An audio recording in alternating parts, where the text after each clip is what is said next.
Muy buen día, espero que estén teniendo. Estamos en su podcast de cabecilla, El Pato Lógico. Provecho por si están comiendo algo en este momento a todos nuestros escuchas. Soy David González y les presentaré el tema de hoy que será nombrado como la unidad, donde abordaremos temas sobre cómo deberíamos hacer un buen diagnóstico oral visual, qué lesiones elementales podríamos encontrar al momento de realizarla, y sobre los 3 tipos de biopsia que se pueden realizar según la lesión identificada. Recuerden, es el pato lógico y comencemos. Para comenzar a atender a un paciente, se le tiene que hacer una historia clínica, que llevará información de tipo sus datos de identificación, enfermedad actual que presenta y el motivo de su consulta, que estará formado por preguntas tipo ¿qué?, ¿cómo?, ¿desde cuándo?, y dónde, todo respecto a la condición que presente. Después realizaremos una secuencia diagnóstica. No se confundan con algún aspecto que escucharon de la historia clínica.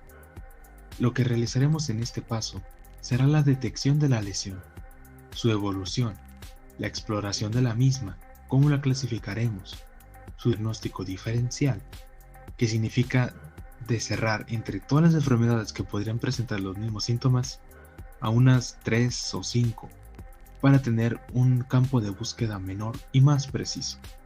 Y por último, el diagnóstico definitivo, que es cuando ya nosotros sabemos de manera 100% precisa y certera la enfermedad o condición médica que está causando los síntomas del paciente.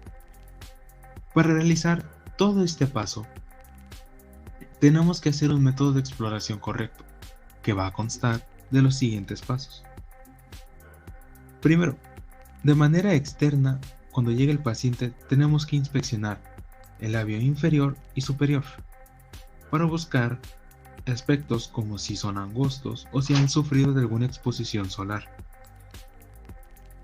Al momento de que el paciente abra la boca para seguir con nuestra inspección, tenemos que estar muy atentos con las mucosas del labio inferior y superior y del fondo del vestíbulo para buscar lesiones que podrían ser presentadas como un color blancoso, si tiene queratosis, si se muerde, callos, úlceras. También podemos saber si presenta una hiposalivación o varias deformaciones a simple vista. También podemos encontrar lo que son las lesiones gingivales, las caries y también si presenta un frenillo corto o largo. Continuaremos con la búsqueda en la comisura, en la mucosa yugal y en el fondo del vestíbulo todavía. ¿Por qué? Porque también cuando no hay dientes, cuando hay una ausencia de estos, los tejidos blandos suelen retraerse y presentan anomalías que no son tan favorables para la vida cotidiana. Así como podríamos encontrar cosas tan malas, podríamos encontrar cosas tan ligeras como una candidiasis comisural, que a comparación de que un tejido blando se retraiga, no es tan grave.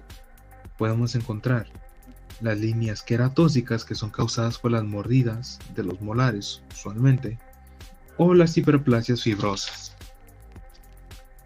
Continuaremos con la inspección del proceso alveolar vestibular y lingual de los dientes. De aquí pasaremos a lo que es la búsqueda en la lengua. Comenzaremos con ella que esté en reposo. Por ahí podemos ver si presenta una macroglosia o si la lengua se encuentra fisurada.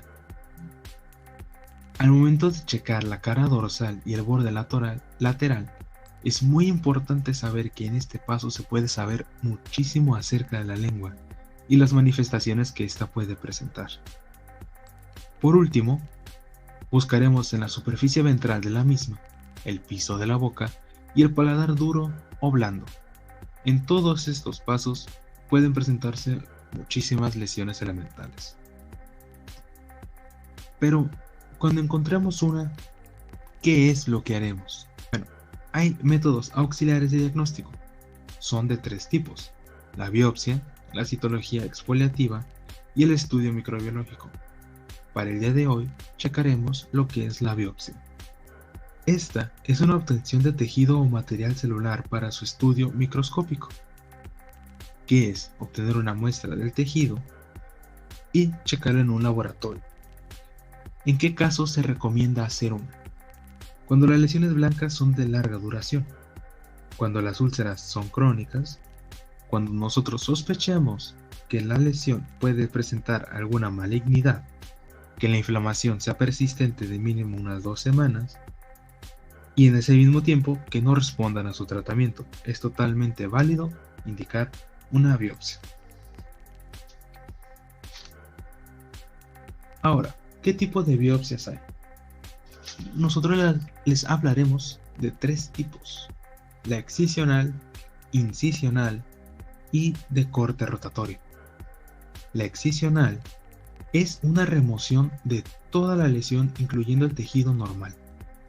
O sea, vamos a quitar todo lo que es anómalo y ajeno a la salud de la lengua, llevándonos también una parte del tejido normal.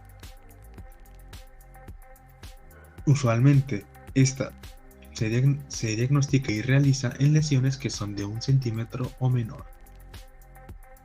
Pero, en su contraparte, la incisional es menos invasiva, porque esta se aplica realizando una remoción de un fragmento de tejido representativo de mayor a 1 centímetro y que se puede realizar de 2 muestras.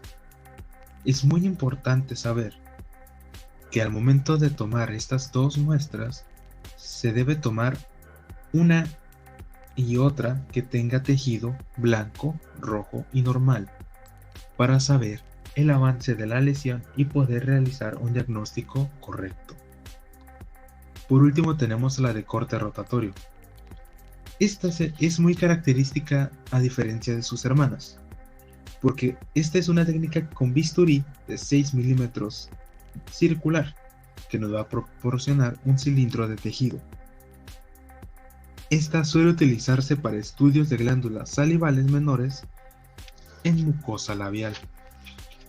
Y se estarán preguntando, ok, ya sé cómo ver una lesión, ya sé qué puedo diagnosticar al momento de una lesión, pero ¿qué tipo de lesiones puedo encontrar?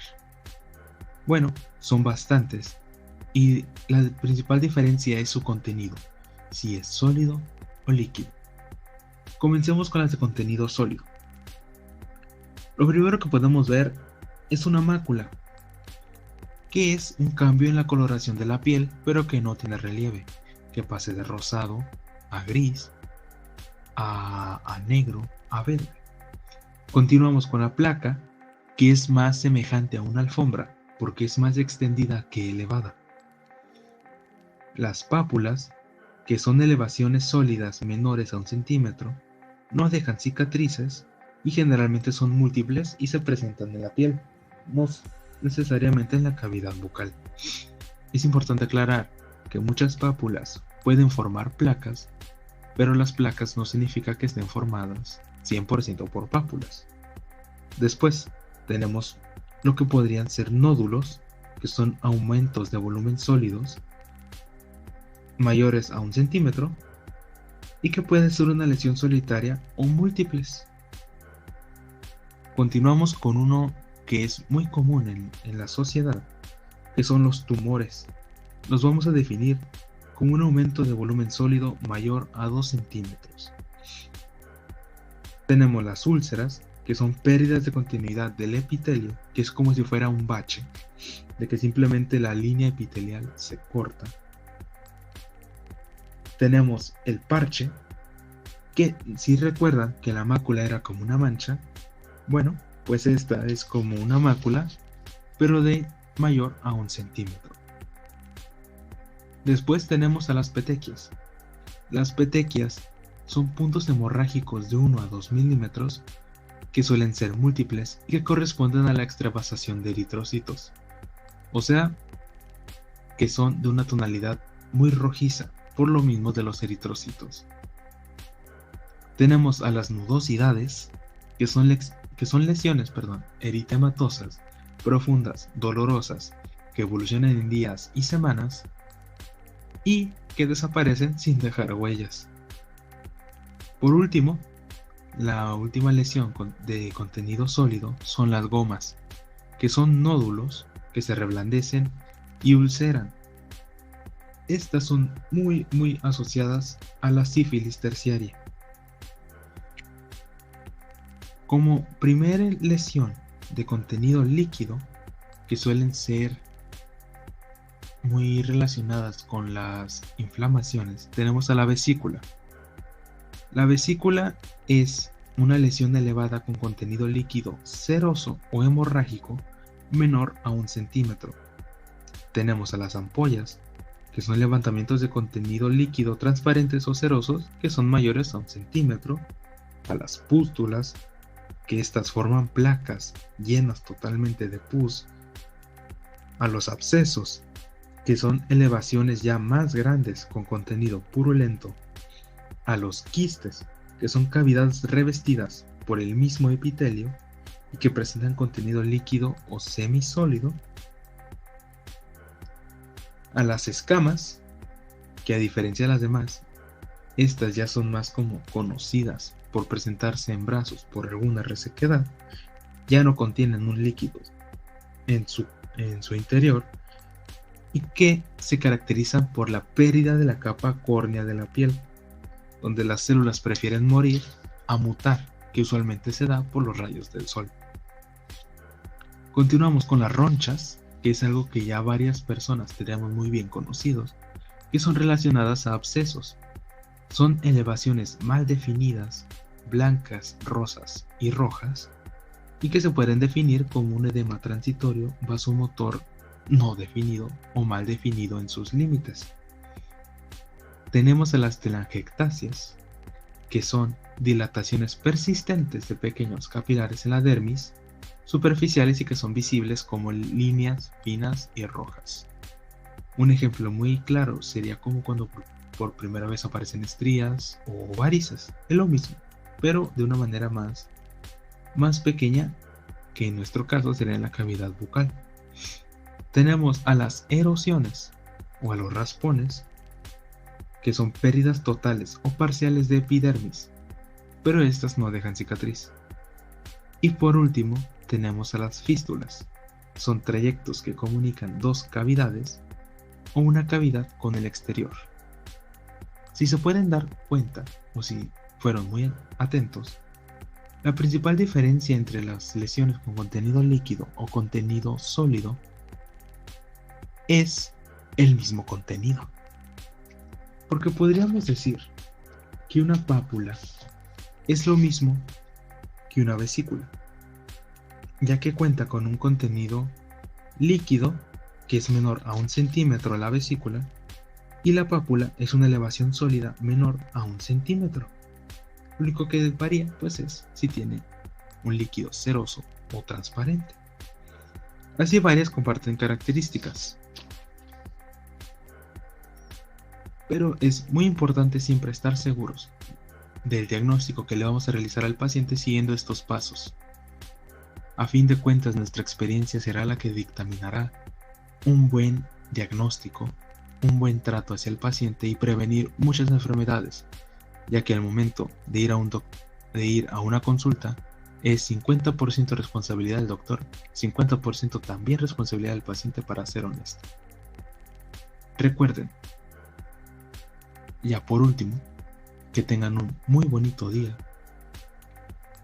que se esfuercen en todo lo que puedan